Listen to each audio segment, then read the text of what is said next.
Now that truth that you have understood and applied in your life, just go and share what the Lord is doing for you every day of your life. And now she started the Bible class, and I can see now every night she will send me a message, and I'll be in that room crying. And I told her, every time you send a message saying, hey brother, this happened, hey brother, the divorce got cancelled, hey brother, the marriage got restored, hey brother, this person got healed, it gives me such a great joy. You are not here to solve your problem. If you are here only to solve your problem, you selfish Christian, get out of this place. Thank God, nobody got out. Hallelujah. Ask your neighbor, is he talking about you? What is your neighbor saying? I want to tell you, a person last year fighting life and death, a person in 1 year sharing the word, sharing the gospel of our own life and changing people's life. If you have come here, you have come for this purpose. And when you have this commitment in your heart, praise God, you will begin to understand the things of God so powerfully, so mightily. But the problem is, brother, I got my problem. First my problem gets solved, then I am ready to go out. My dear friend, till you breathe your last, the problems won't get solved.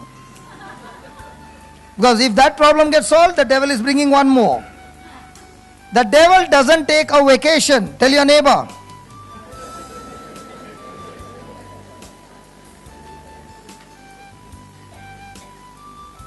Hallelujah. I've seen people who began to understand the truth and began to share with others their spiritual life, their finances, their relationship, the blessings of God in their family, in their household is mind-blowing. And a person who is coming and, not you, writing notes, sitting on the first row, every class, writing notes, mugging up those notes, but never sharing with others.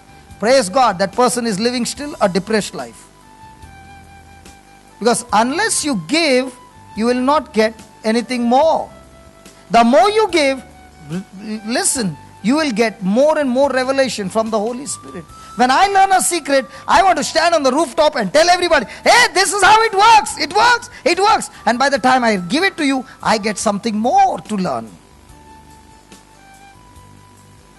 So how many of you are ready to reach out to others? Any Catholics here?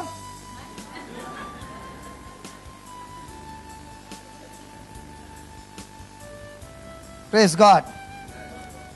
Look at verse number 2. Verse number 2. 2 Peter 1:2. Grace and peace be multiplied unto you through the knowledge of God and of Jesus our Lord. How many of you want peace?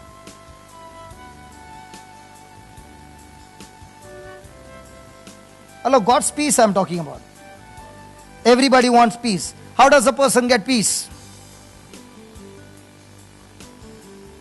But all this time, what are you saying? Brother, pray over me. I don't have peace. Please pray over me. Let me get some peace. Hair will go, peace will not come. How do you get peace? You get peace when your mind is stayed on the word of God. The big problem in today's life is we want the preacher to pray, and I have the same old carnal mindset, and I'm expecting harvest to come from heaven. It's not coming. That's why the Bible says grace and peace be multiplied. He never said grace and peace be added. He said multiplied. Thank God, my God is not a God of addition. He's a God of multiplication. And what are we doing? Our mindset is adding. God is multiplying. Now what is this grace? Unmerited favor. I've got another definition. Please write it down. Please write it down in capital letters.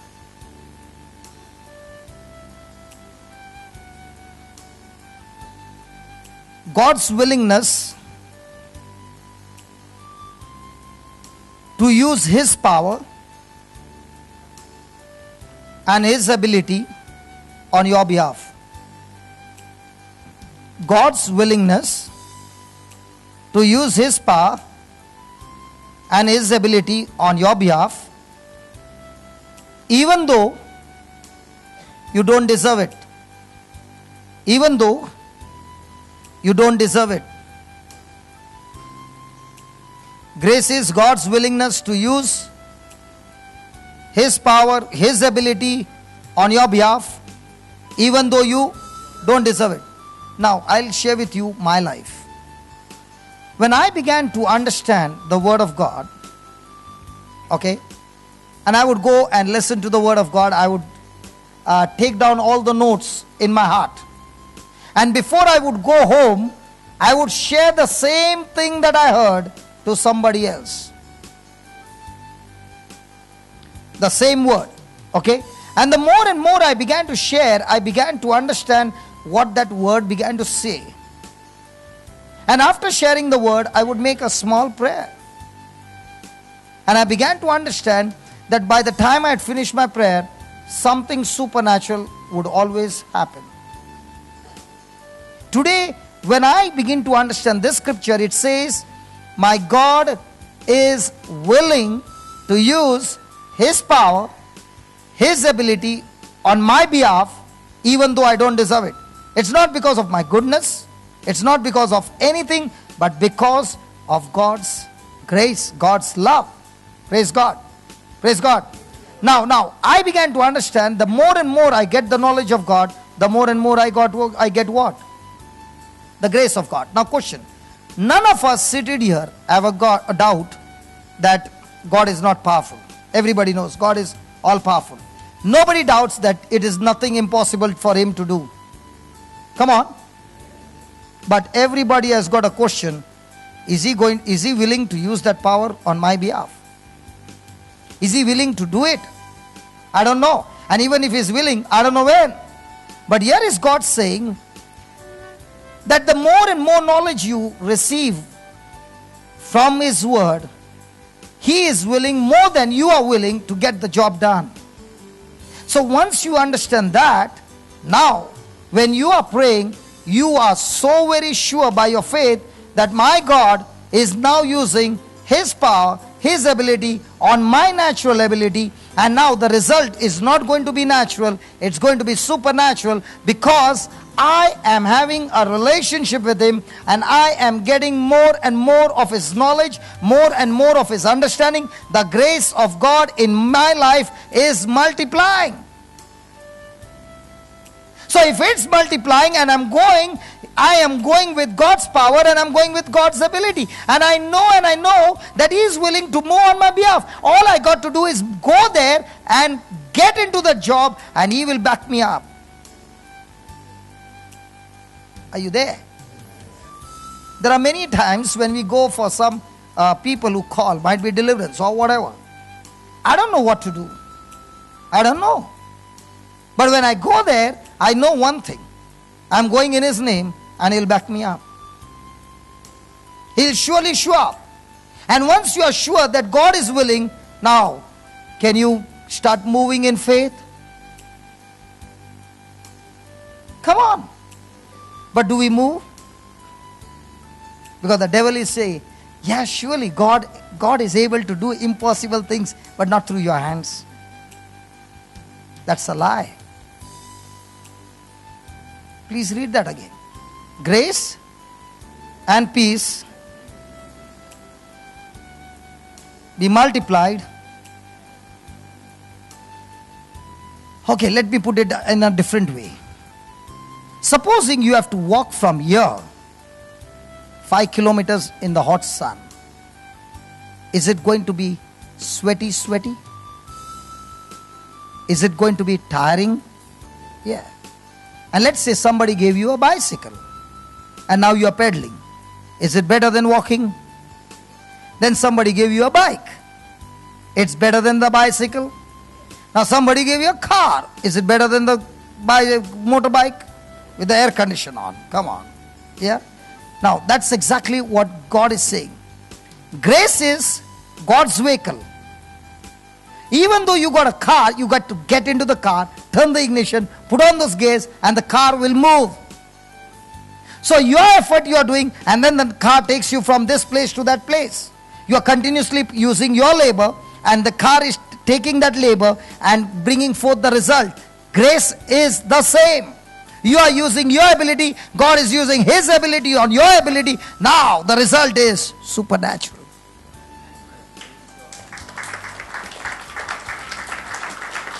And when will this supernatural happen?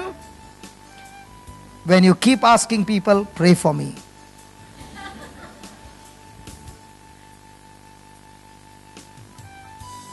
Hello? I thank God it's been so many years. Nobody comes close to me after the session. Brother, I want you to pray for me.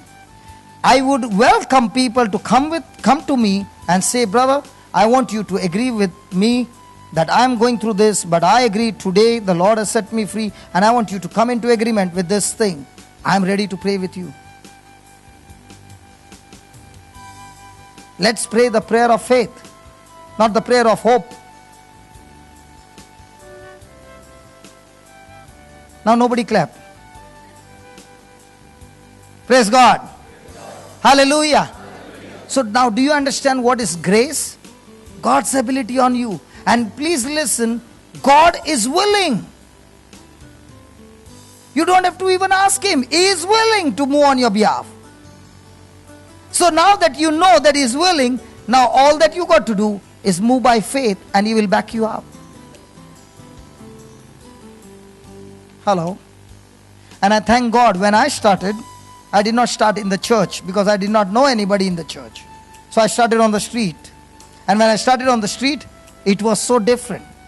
Every day you get different people, different attitudes, different issues, and it worked. And I learned it the practical way.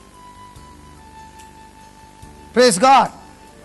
And when I started, I was about 1.5 months or 2 months old in the Lord. And I could already see healings taking place.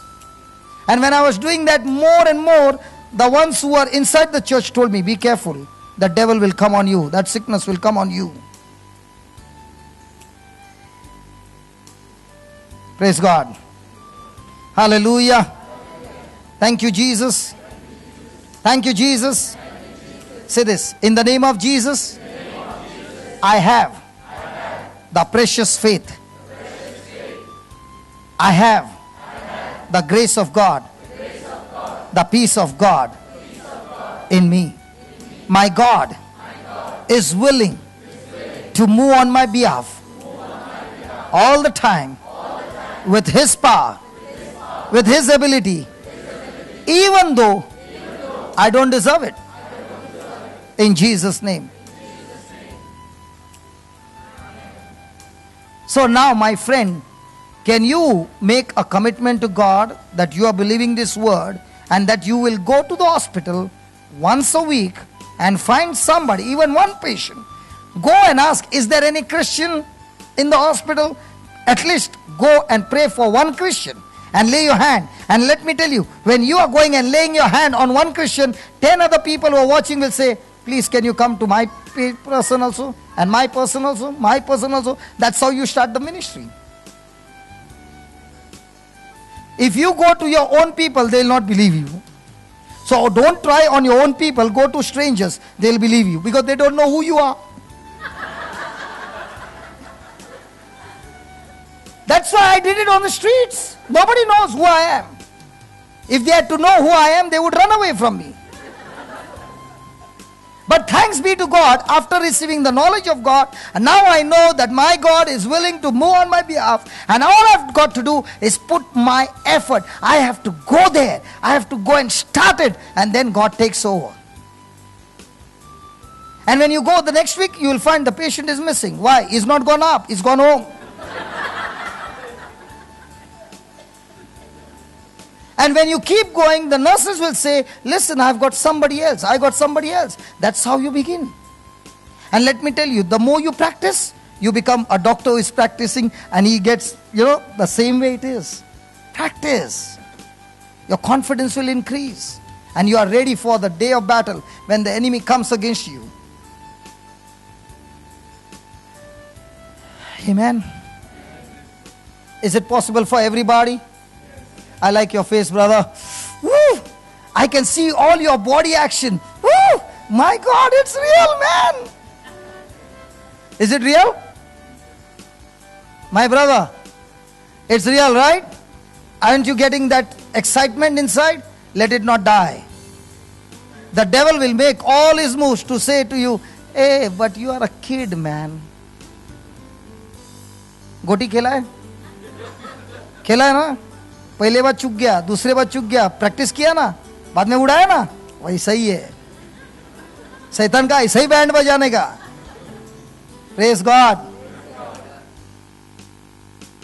Hallelujah. So please write down. Most people don't have trouble. Most people don't have any trouble. Most people don't have any trouble going. Wait, no.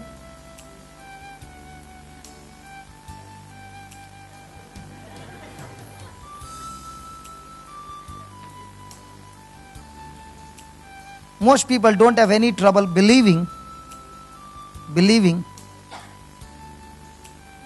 that God is able to do anything. That God is able to do anything.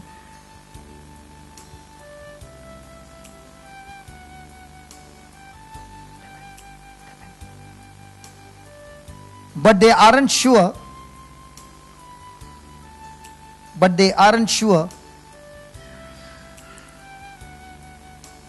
He is willing to do it for them. But they aren't sure.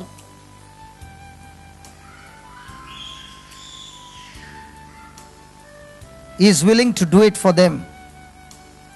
They are strong. They are strong in believing God's ability. They are strong in believing God's ability. But weak in believing in His willingness. But weak in believing in His willingness. You know, most of the time the devil will condemn you. Even when you're going, he'll bring all kinds of errors that you have done in your life. And he'll say, listen, do you think you are qualified to do that? And I tell you, my friends, once you start living this life, you will be working hard, laboring hard to be a doer of the word. Now you want to be a doer of the word, not because when you are a doer of the word you will get blessed. Now you are a doer of the word because you know how much God loves you. I'll tell you, tonight this brother is not going to sleep. I know that. You know why? He'll say, with all that mess that I've done in my life, you mean to say my hands could do that? God, how can you use these hands and do such a great thing? That's what happened to me. And when I look at the great things that God is doing, every time I feel, Lord, I just don't want to miss that relationship with you. I want to get deeper and deeper and more intimate with you. Your love life with God begins to change. It's no longer what package I'm going to get in return. It's more, Lord, I want to spend more time with you. Praise God. Some people can take this brother's example. He has got a voice recorder on his mobile, and when I'm dictating, he's putting it on. Yeah, he's smart. He says, why should I write? I can get it high-tech. Praise God. You can use that, okay? Because, there are times when you can't read. What you are recording, you can hear it. Praise God. Hallelujah. I like that. And the wife is saying, right. He's saying, no, I got a voice recorder. Hallelujah. So, the Bible teaches us, please write, faith comes by hearing, and hearing by the word of God.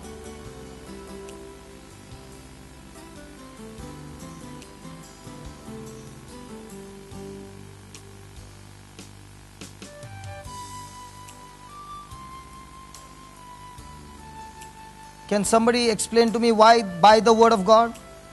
Why not faith comes by hearing, and hearing the word of God?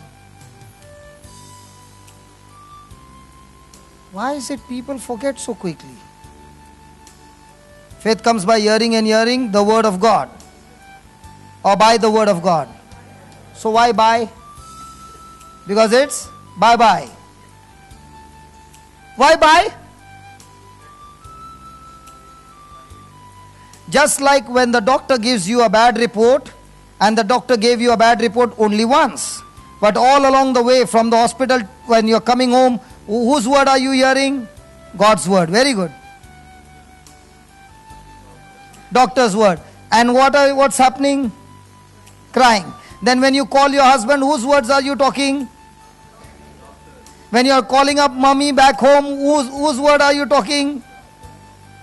So how many times did the doctor talk to you? And how many times are you remembering? Because his word is talking to you by the word. In the same way, when you have the promise of God and that promise begins to talk to you, now faith is coming. Praise God. So it's very, very important that you hear by the word. The word should speak to you. For example, you are going and you got 100 scriptures memorized inside of you, and you have got the understanding of it. Now when you are there, the Holy Spirit will remind you a promise, and when you take that promise and you start praying, now that word which the Holy Spirit has reminded you, or the Holy Spirit is talking to you, will produce the material, the substance called faith, that will bring forth mighty manifestation in your life. Praise God. Hallelujah.